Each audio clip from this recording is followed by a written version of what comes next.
அன்பார்ந்த தாய்மார்களே, நாங்க பெரும்பான்மை சமூகத்தோட கலந்து வாழக்கூடிய மக்கள் என்பதனால எங்களுடைய அடையாளம் நாங்க ஒரு முஸ்லீமாக வாழ்வதுதான். நாங்க முஸ்லீமாக உடுப்புல மட்டுமில்ல வாழணும், எங்களுடைய அஹ்லாக் அந்த எங்களுடைய இஸ்லாத்தை வெளிப்படுத்தணும், எங்களுடைய கடமையை வெளிப்படுத்தணும். அந்த வகையில் உங்களுக்கு எல்லாருக்கும் தெரியும், நாங்க முழு பேரும் 2019ஆம் ஆண்டுல இலங்கையில வாழக்கூடிய ஒட்டுமொத்த முஸ்லிம் சமூகத்துக்குமான ஒரு பாரிய சூழ்ச்சி அல்லது பாரிய ஒரு கெடுதலை செய்வதற்காக வேண்டி ஒரு சில மக்களுடைய தூண்டுதலின் பேரில் செய்யப்பட்ட முயற்சியில் இருந்து வெற்றி கண்ட சமூகமாக இலங்கையில் வாழக்கூடிய முஸ்லிம் சமூகம் இருக்கும் என்று சொன்னா அது பிழை இல்லை என்று நான் நம்புகிறேன். அன்பாண்டவர்களே, எங்களுடைய முழு பிரச்சனைகளுக்கு உரிய தீர்வு அல்லாஹ்விடத்துல கையேந்துவது கூட மட்டும்தான் இருக்கிறது.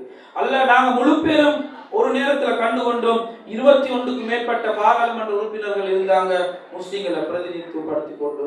அதே மாதிரி உயர் அதிகாரிகள் எத்தனையோ பேர் இருந்தாங்க, எத்தனையோ பேர் இருந்தும் தனவந்தர்கள் எத்தனையோ பேர் இருந்தும் முழு பேருடைய முயற்சியும் முழு பேருடைய பலமும் ஜீரோ, ஒரு சூனியமாக போன கட்டத்துல எங்களுக்கு வழி தவறி போக வழி இல்லாத கட்டத்துல நீங்க இலங்கையில் இருக்கக்கூடிய முழு ஒட்டுமொத்த சமூகமும் ஒரே ஒரு ரப்ப நாங்க எல்லாரும் ஏற்றிருக்கக்கூடிய அந்த அல்லாடத்துல நாங்க எல்லா பிரிவுகளையும், இயக்க ரீதியான பிரிவுகளை, அரசியல் ரீதியான பிளவுகளை, ஊர் ரீதியான பிளவுகளை கடந்து அந்த அல்லாடத்துல நாங்க கையேந்தினோம். அல்லாஹ் ஜல்ல ஷானஹு வ தஆலா எங்களை அந்த சூழ்ச்சியிலிருந்து எங்களை மீட்டெடுத்து இந்த மாதிரியான அழகான ப்ரோக்ராம்ஸை நிம்மதியாக பெண்கள் பர்தாவோடையும் ஹிஜாபோடையும் நாங்க எங்களோட சூரத்தோடையும் நடக்கிறதுக்குரிய சூழல் உருவாக்கி தந்திருக்கிறான். நாங்க ஒவ்வொருவரும் பொறுப்புதாரிகள் என்பதில் நாங்க கவனமாக இருக்கணும். அன்பார்ந்த பெற்றார்களே, சகோதரிகளே, எங்களுக்கு வழங்கப்பட்டிருக்கக்கூடிய நியமத்துக்கள்ல ஆகப்பெரிய நியமத்தான் அல்லாஹ் ஜல்ல ஷானஹு வ தஆலா குழந்தை செல்வங்கள் எங்களுக்கு தந்திருக்கிறான். நான் ஒரு மகப்பேற்று வைத்தியராக பணிபுரிபவன் என்பதனால என்னிடத்துல அதிகமான தம்பதிகள் வருவாங்க பிள்ளை பாக்கியம் இல்லாம.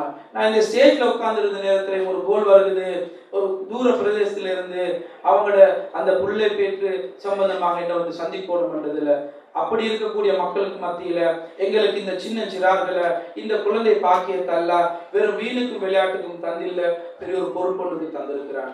இந்த சமூகத்தை வழி நடத்துறது, இந்த சமூகத்தை ஆளுமை உள்ளவர்களாக ஆக்குறது, முழு நாட்டின் தேவைக்கும் கல்வியை வழிநடத்தக்கூடிய, கல்வியை சுமந்து கொண்டு போகக்கூடிய ஒரு மையமாக இந்த ஊரில் இருக்கக்கூடிய இந்த கல்வி நிறுவனம் அமையும் என்பதில் நான் நம்புறேன். எந்த சந்தேகமும் இல்லை. இங்க இருக்கக்கூடிய மக்களுடைய நல்லெண்ணமும் முயற்சியும் இந்த சமூகத்தை ஆத்மீக ரீதியாக கட்டி எழுப்பணும். நலிமாஜர் எந்த கனவு கண்டாரோ அந்த கனவு மாதிரியே இவங்களுடைய அமைப்புல நூருல்லா மௌலவி இவங்க ஒரு மதரசாவை தொடங்குறாங்க. அந்த மதரசால உள்ளவர்களை ஆத்மீக ரீதியாக, ஏனென்றால் இன்னைக்கு நாங்க வெறுமனே ஒரு டாக்டர் மட்டும் ஆக்கி ஒரு ப்ரொஃபசர் ஆக்கி அந்த புள்ளட உள்ளத்துல சமூக உணர்வு இல்லைண்டா, அல்லாவுக்கு பயம் இல்லைண்டா, அல்லாவ இந்த மக்களுக்கு பொறுப்பை நிறைவேற்றணும் என்ற சிந்தனை இல்லைண்டா, அவர் எந்த பெரிய போஸ்ட்ல இருந்தாலும் இந்த சமூகத்துக்கு பிரயோஜனம் இல்லை. இந்த சமூகத்துக்கு பிரயோஜனம் அடையணுமாக இருந்தென்றால் அவங்க ஆத்மீக ரீதியாக தங்களை வலுப்படுத்திக் கொண்டவர்களாக, இந்த சமூக உணர்வுள்ளவர்களாக, தங்களுக்கு வழங்கப்பட்டிருக்கக்கூடிய அந்த பொறுப்பை நேற்று கூட நாங்க எங்க வீட்டுக்கு கண்டில வந்து சேர்ற நேரத்துல 2 மணி இங்க 9:30க்கு என்ன வர சொன்னாங்க. நூறுல்லா மௌலவி கேட்கிறாரு, இவ்வளவு ஓடி திரியுறீங்களேன்னு சொல்லி. இந்த அன்பு மக்கள், இந்த என்னோடு இருக்கக்கூடிய இந்த நண்பர்கள், இந்த மாதிரியான ஒரு முக்கியமான நிகழ்வு, அதுவும் என்னுடைய தேவை இந்த சமூகம் குர்நகலில வாழக்கூடிய மக்கள் மட்டுமல்ல, இலங்கையில் இருக்கக்கூடிய முஸ்லிம்களுடைய அடையாளமாக எப்ப கல்வியை தெரிவு செய்து கொள்ளுகிறார்களோ அப்பதான் இந்த சமூகத்தினுடைய சீர்திருத்தமும் இந்த சமூகத்தினுடைய இருப்பிடமும் எங்களுக்கு என்றைக்குமே உறுதியாக அமையும் என்பதில் நான் உறுதியாக நம்பிக்கை கொள்பவன் என்பதனால பேச்சளவுல மட்டுமில்லை. அன்பார்ந்த தாய்மார்களே, அன்பார்ந்த சகோதரர்களே, உள்ளத்தால நான் உருகி நான் உங்கள்கிட்ட சொல்றேன், உங்களுக்கு வழங்கப்பட்டிருக்கக்கூடிய நியமத்துக்களை வீணாக்கிடாதீங்க. இங்க இருக்கக்கூடிய இந்த இளைஞர்களோட கரம் கோர்த்து கொண்டு தங்களாலான ஏற்ற முயற்சிகளை செய்வதனூடாக உங்களுடைய குழந்தைகளுடைய எதிர்காலம் பிரகாசமான எதிர்காலமாக, மார்பு தட்டி பேசக்கூடிய ஏண்ட மகன் தான் அது, ஏண்ட புள்ளதான் அது, எங்களோட ஊரு புள்ளதான் அது, எங்களோட சமூகத்தை சேர்ந்தவன் தான் அவன் என்று இந்த இலங்கைக்கு மட்டுமல்ல அதையும் தாண்டி பணிபுரியக்கூடிய குழந்தைகளை இந்த மும்மண்ணை பாடசாலையை மையமாக கொண்டு இந்த ஊரில் உருவாக்க வேண்டும் என்று உங்கள் ஒருவனாக இருந்து துவா பிரார்த்தனை செய்தவனாக, உங்களுக்கு தந்திருக்கக்கூடிய நிலைமைகள் ஏழ்மை என்றது, உங்களுடைய பொருளாதாரம் என்றது சமூக சீர்திருத்தத்துக்கு ஒரு நாளுமே முட்டுக்கட்டை ஆக மாட்டாது.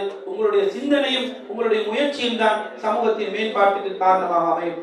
அந்த வகையில் இன்னும் பல விஷயங்களை பேச உள்ளத்தில் இருந்தாலும் எந்த நேரம் உங்களோடு வந்து பேசுபவன் என்ற முறையில் இந்த ஊரின் ஒரு மகனாக, உங்களின் ஒரு உறவுக்காரனாக எதிர்வரக்கூடிய காலங்களில் இந்த பாடசாலையின் மேம்பாடு, இந்த சமூகத்தின் மேம்பாடு கல்வியில் மாத்திரம்தான் தங்கியிருக்கிறது என்பதை, அதற்காக வேண்டி நீங்கள் அனைவரும் ஒன்றுபட்டு ஒத்துமையாக நல்ல ஒரு திட்டமிடலோடு இயங்கக்கூடிய இந்த இளைஞர்களோட கரங்கோர்த்து இந்த ஊரை இந்த நாட்டில் ஒரு முக்கியமான ஊராக மேம்படுத்துவீர்கள் என்று என்னுடைய உள்ளத்தின் ஆழத்திலிருந்து துவா பிரார்த்தித்தவனாக விடைபெறுகிறேன். வாஹிரு தஅவானா அனில் ஹம்துலில்லாஹி ரப்பில் ஆலமீன்.